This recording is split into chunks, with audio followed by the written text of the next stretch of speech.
E aí, pessoal, tudo bom? Tô de volta e a gente continua falando sobre mergulho fundo no Espírito Santo de Deus. Que assunto maravilhoso, né? Você que tem acompanhado, tem visto aí, a gente tem falado a respeito do Espírito Santo de Deus. E para mergulhar fundo no Espírito Santo de Deus é necessário conhecer esse ser maravilhoso e grandioso que é o Espírito Santo. E por isso nós falamos a respeito do Espírito Santo, quem ele é.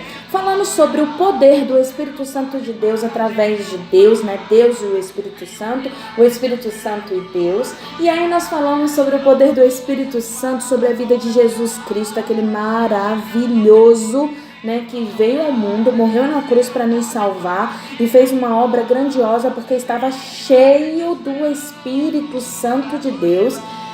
E a gente continua falando sobre o Espírito Santo agindo na minha vida, na sua vida, na nossa vida. E esse poder desse Espírito maravilhoso que converte a nossa vida, que muda o nosso ser, que constrange, né, dentro de nós para que possamos ser pessoas diferentes, convertidas, transformadas e cheias do Espírito Santo de Deus.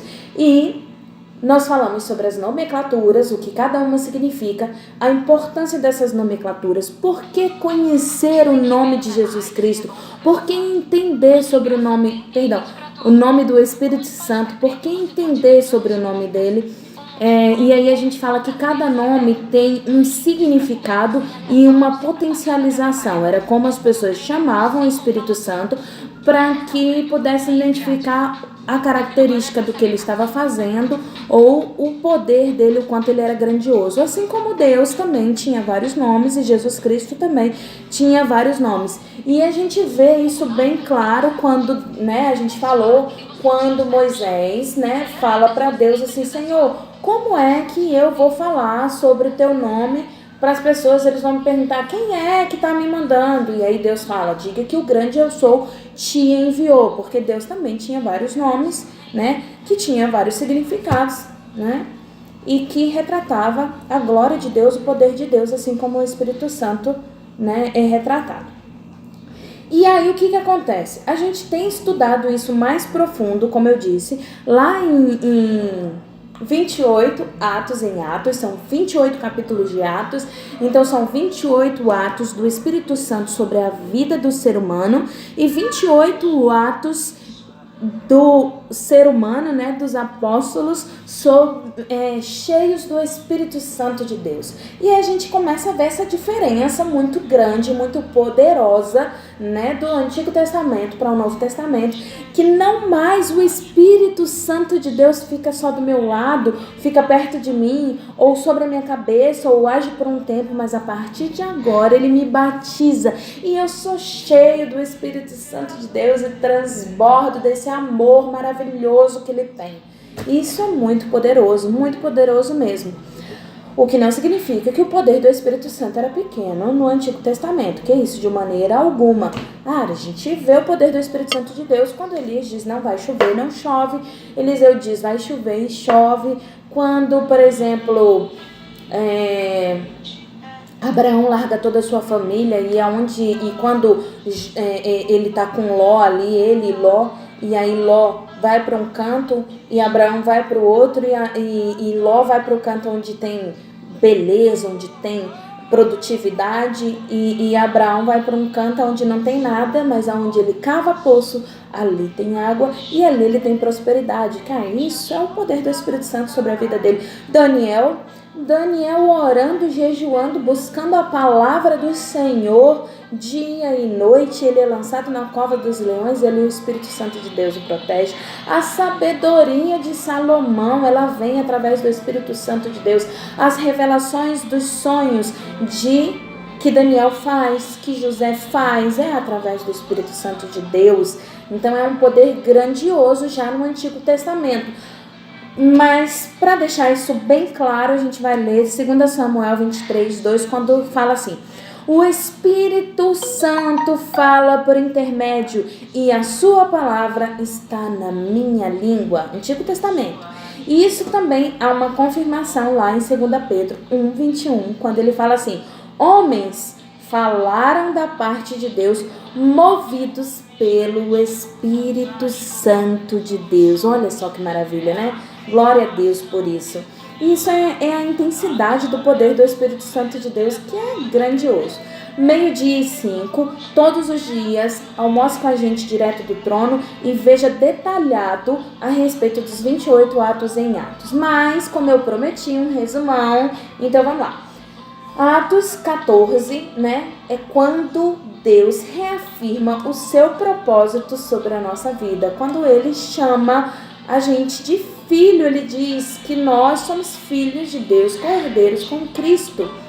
E é quando nós precisamos ser indesistíveis, né? A palavra de Deus tem promessas e nós devemos cobrar as promessas de Deus. A gente deve receber essas promessas. Somos filhos de Deus, então receba tanto o dever quanto a bênção que Deus tem sobre a sua vida. E aí, quando você faz isso, Ele muda a sua autoridade. E a gente pode ver isso bem claro lá em Atos 14, 9 e 10, que fala assim: vendo que tinha fé para ser curado, disse em voz alta: levanta-te direito sobre seus pés. E ele saltou e andou. É a história, né, de um coxo que Paulo estava pregando e ele cura este homem. E através disso, o que acontece? A fé dos outros homens, de outras pessoas que viram a cura de Paulo, começa a crescer porque percebem que o Espírito Santo de Deus está na vida de Paulo e ele vai crescendo, né, em fé, em glória e falando da palavra do Senhor. E a gente chega em Atos 15, que fala o seguinte: seja fraternal, Deus é Pai. Olha só, como assim, Cláudia? É o seguinte: Deus te ama e assim como Ele te ama, Ele quer que nós não desistamos uns dos outros, que sejamos irmãos. Quando conta a história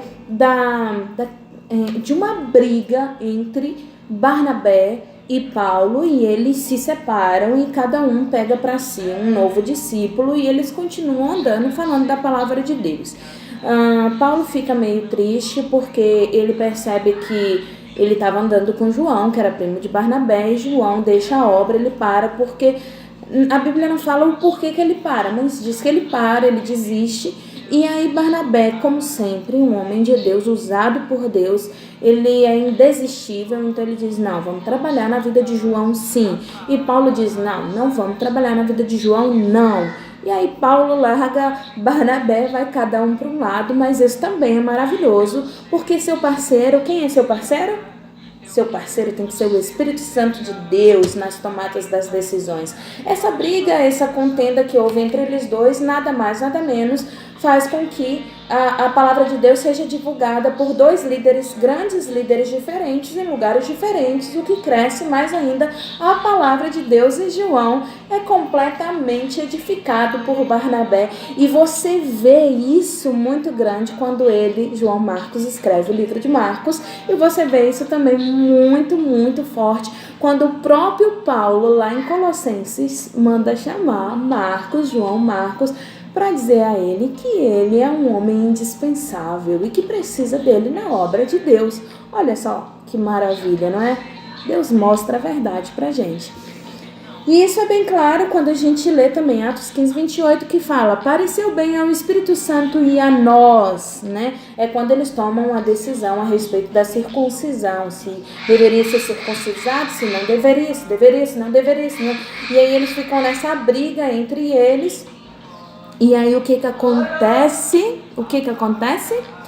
Eles entram num consenso de que nós somos salvos pela graça de Deus e não pela circuncisão, então não precisa de circuncisão. E eles não fazem isso porque eles tomaram essa decisão, mas porque pareceu bem ao Espírito Santo de Deus. Olha que lindo. E a gente entra no 16. O que o 16 diz? O 16 fala o seguinte: Ele mudará a direção da sua vida. Ele mudará a direção da sua vida. Isso nós vamos falar amanhã, ok? Em 28 atos em Atos, mas só dando um pequeno spoiler, né? Se você ler Atos 16, de 6 a 7, ele fala assim: impedidos pelo Espírito Santo de pregar a palavra na província da Ásia, né? Paulo e Silas foram impedidos. Quando chegaram à fronteira da Mísia, tentaram entrar na Bitínia, mas o Espírito de Jesus, o mesmo Espírito Santo, os impediu. Isso aconteceu quando o Espírito Santo deu a Paulo a visão de um homem da Macedônia, rogando-lhe: passa a Macedônia e ajude-nos. Está lá em Atos 16:9. Então, quando Deus fecha uma porta, né, ele sempre abre outra. Você já ouviu falar sobre isso? Né? Deus fecha uma porta, ele abre outra. Enfim, na verdade, quando Deus não tem propósito e você está debaixo da graça do Senhor, quando você está verdadeiramente seguindo o caminho do Senhor, e ele fecha uma porta e você obedece, e ele te mostra o verdadeiro propósito dele, o verdadeiro direcionamento, o qual nós devemos seguir. Mas amanhã a gente vai falar mais detalhadamente sobre isso. E Atos 17, né? Ele mudará o seu mundo. Olha que maravilha, ele mudará o seu mundo. Quando a gente lê a palavra de Deus lá em Atos 17, de 1 a 5, fala, né, que quando Paulo e Silas estão lá na cidade de Tessalônica, eles foram envolvidos numa grande agitação, uma grande briga, um grande problema que estava acontecendo lá. Mas não era culpa deles o que estava acontecendo. E aí os judeus, com ciúmes, né, das multidões que estavam sempre ouvindo a palavra de Paulo e de Silas, sempre juntando muita multidão, e eles sempre muito enciumados com relação a isso, começaram a trazer com eles pessoas más, né, de malandragem, malandros, né, que ajuntavam a turba e alvoroçavam a cidade, começavam a fazer bagunça na cidade. E diante da autoridade da cidade, eles clamaram: estes que têm transtornando o mundo chegaram também aqui. Então, assim, as pessoas que estavam com ciúmes juntavam arruaceiros, né, pessoas bagunceiras, para poder dizer que Paulo e que Silas, na verdade, estavam fazendo bagunça dentro da cidade, né? E, na verdade, o que acontecia? Pessoas eram curadas, pessoas eram salvas, pessoas eram libertas, havia transformação por conta do poder do Espírito Santo de Deus, né? E o Espírito Santo começava a operar. E Paulo e Silas deixavam sempre bem claro que o Espírito Santo queria operar sobre a vida deles também, que bastava somente eles permitirem.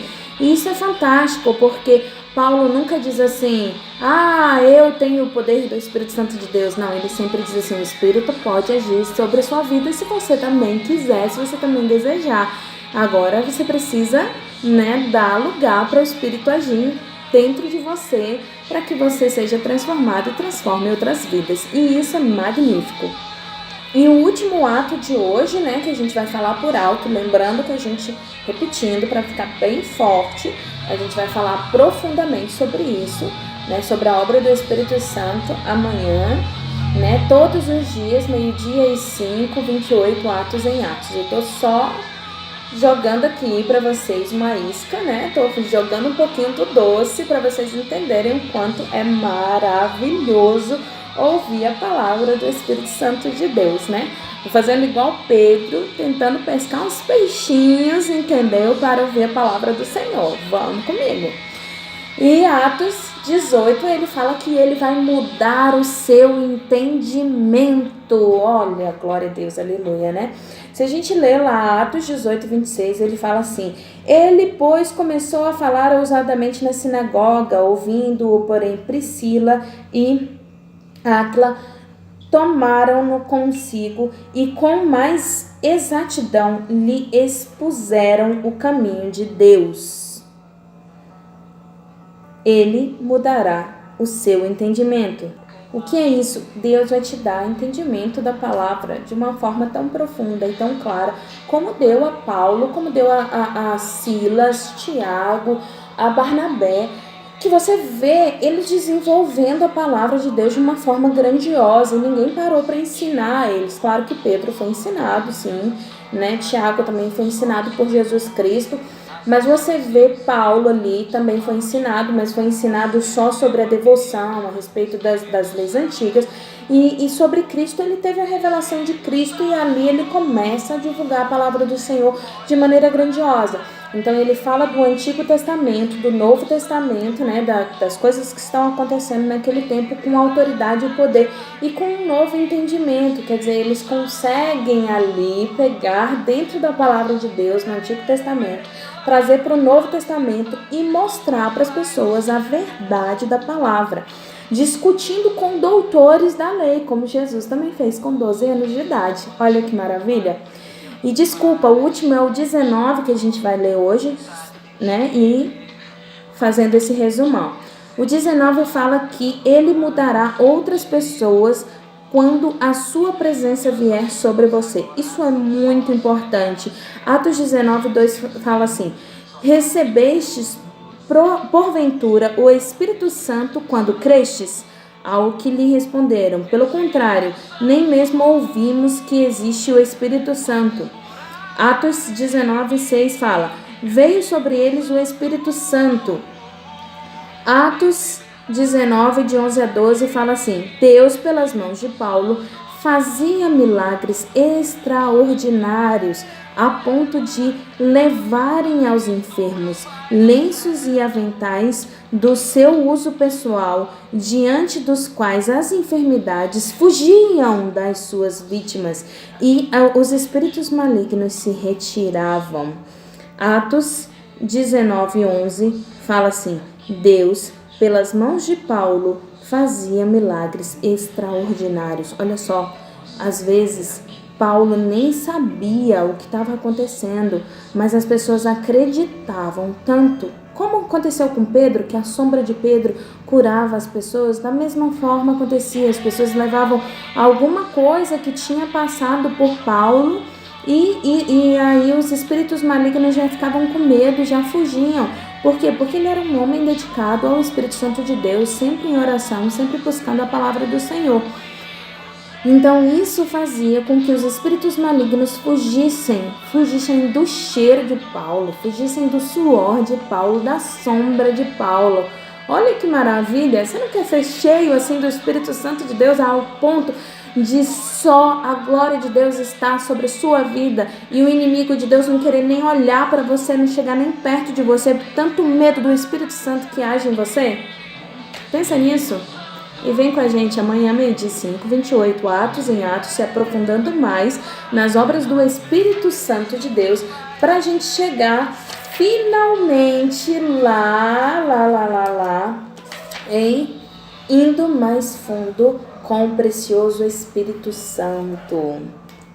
A gente continua o resumo e amanhã, 12h05, 28 Atos em Atos. Vem comigo.